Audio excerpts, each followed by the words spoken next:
ada kubu yang pro Ganjar, ada kubu yang pro Puan. Itu perspektif publik yang terbangun karena narasi yang dibuat oleh Puan Maharani sendiri. Tapi kenyataan secara faktual yang tidak bisa diganggu-gugat adalah dukungan mayoritas publik lebih mengarah ke Ganjar Pranowo dibandingkan dengan Puan Maharani. Itu realitas.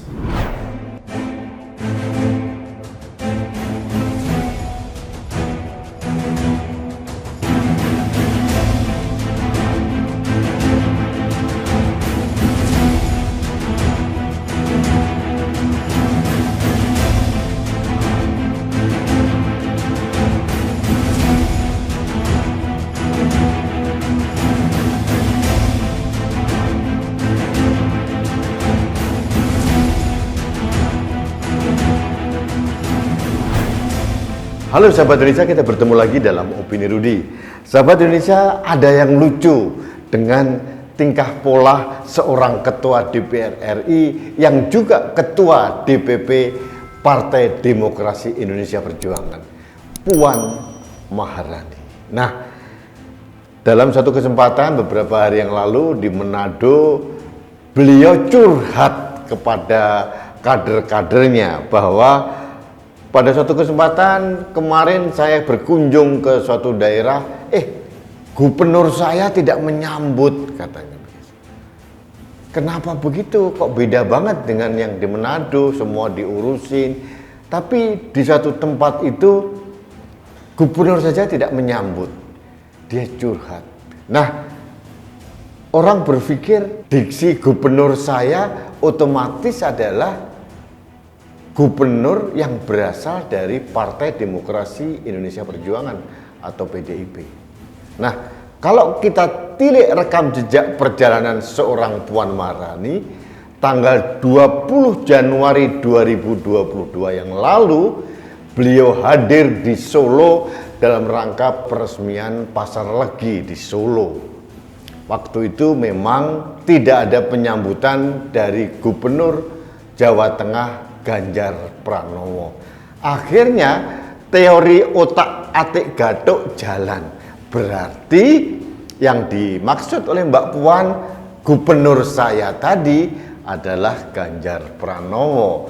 Ini menurut saya teori otak-atik Gathuk yang mendekati kebenaran. Nah, pertanyaannya, apa manfaatnya Ibu Puan Maharani curhat di muka publik begitu dan otomatis diviralkan ke seluruh penjuru tanah air bahwa ada seorang gubernur dari PDIP yang tidak menyambut kedatangannya, dan orang akhirnya berpikir, oh berarti Mas Ganjar tidak menyambut.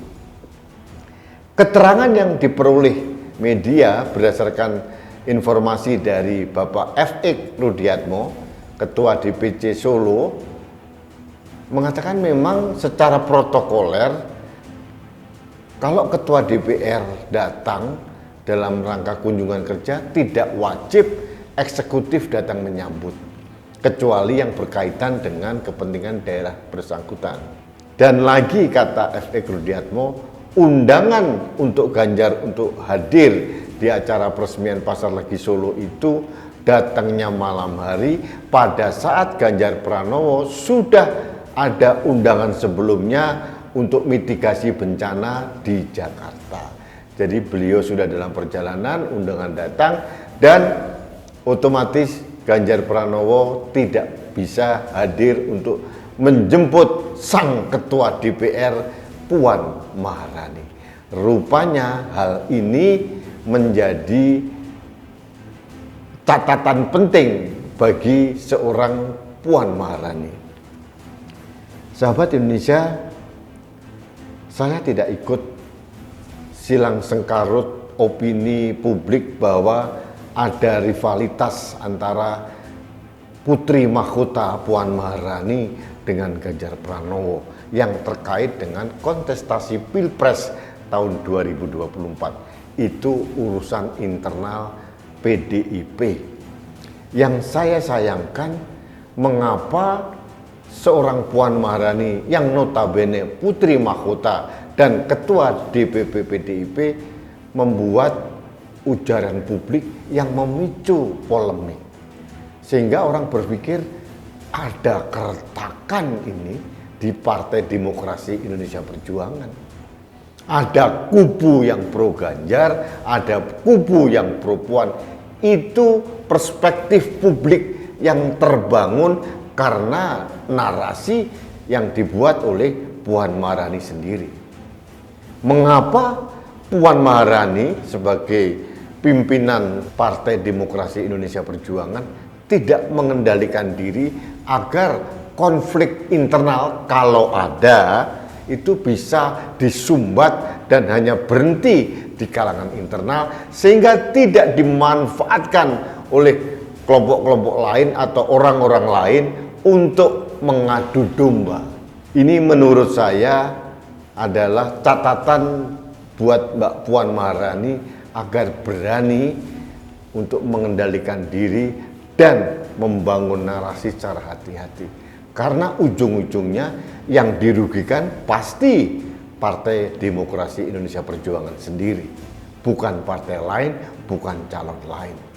Nah, terkait dengan kontestasi Pilpres tahun 2024, memang benar Partai Demokrasi Indonesia Perjuangan sampai sekarang belum mengumumkan siapa calonnya.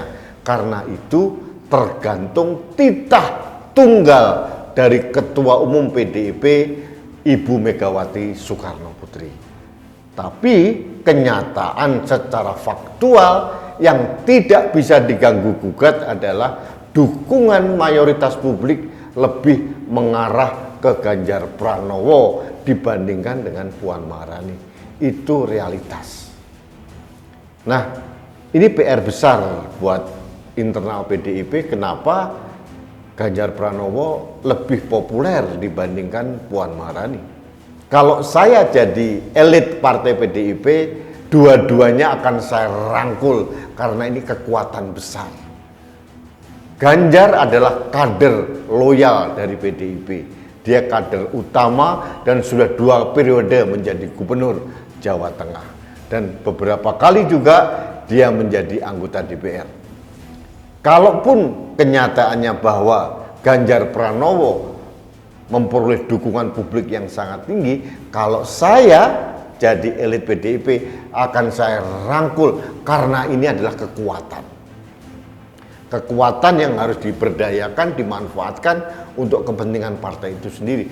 Bukan malah internal partai mencuatkan ke ruang publik tentang gesekan-gesekan atau rivalitas-rivalitas yang menurut saya publik tidak perlu tahu. Sahabat Indonesia, saya bukan anggota PDIP. Saya bukan anggota partai manapun, saya rakyat jelata biasa. Saya memotret masalah ini sayang sekali. Karena menurut saya sebagai the ruling party, PDIP ini adalah sosok guru perpolitikan nasional sekarang. Sebagai pemenang pemilu dan sebagai pendukung utama dari pemerintahan Presiden Jokowi, saya mengharapkan PDIP menjadi partai yang solid, bukan partai yang terpecah belah seperti sekarang kesan publik seperti itu. Mengapa akhirnya saya membuat opini? Karena saya menyayangkan sekali. Seharusnya PDIP kompak, rangkul Ganjar, rangkul Puan, rangkul siapa saja yang berpotensi untuk menaikkan elektabilitas dari Partai Demokrasi Indonesia Perjuangan. Bukan malah diadu domba satu sama lain. Kalau satu sama lain diadu domba, kemudian yang satu mencelat, kemudian diambil oleh partai yang lain karena dukungannya tinggi, yang rugi siapa? PDIP itu sendiri. Jadi sahabat Indonesia, saran saya kepada siapapun, termasuk kepada yang terhormat Mbak Puan Maharani, mari kita mengendalikan diri. Jangan asal membangun narasi di ruang publik yang akhirnya menimbulkan persepsi yang luar biasa, kacau balau, yang mengindikasikan ada something wrong, ada sesuatu rivalitas yang tidak sehat di internal Partai Demokrasi Indonesia Perjuangan. Ini menurut saya. Mudah-mudahan saran saya ini didengarkan oleh semua petinggi partai PDIP agar membangun soliditas dan konsolidasi orang-orang yang berpotensi mempunyai dukungan tinggi, Mbok Yao dirangkul, bukan malah dibully atau mungkin dijadikan bahan untuk diperbincangkan di ruang publik. Ini saran saya. Baik, sahabat Indonesia, terima kasih. Saya sudah lega memberikan opini terkait dengan curhat Mbak Puan karena tidak disambut oleh gubernur, dan saya menduga keras gubernur yang dimaksud adalah Gubernur Jawa Tengah Ganjar Pranowo. Mudah-mudahan saran dan masukan saya mendapatkan perhatian dari petinggi Partai Demokrasi Indonesia Perjuangan. Terima kasih Anda telah mengikuti opini saya. Terakhir, saya tetap mengharapkan Anda untuk selalu taat protokol kesehatan. Salah satunya dengan tetap selalu menggunakan masker dalam berkegiatan atau berinteraksi dengan orang lain. Karena masker saya melindungi Anda, masker Anda melindungi saya, masker kita melindungi Indonesia. Salam satu Indonesia, salam budaya Nusantara, salam toleransi, salam sehat untuk Indonesia. Saya Rudi Rizkam.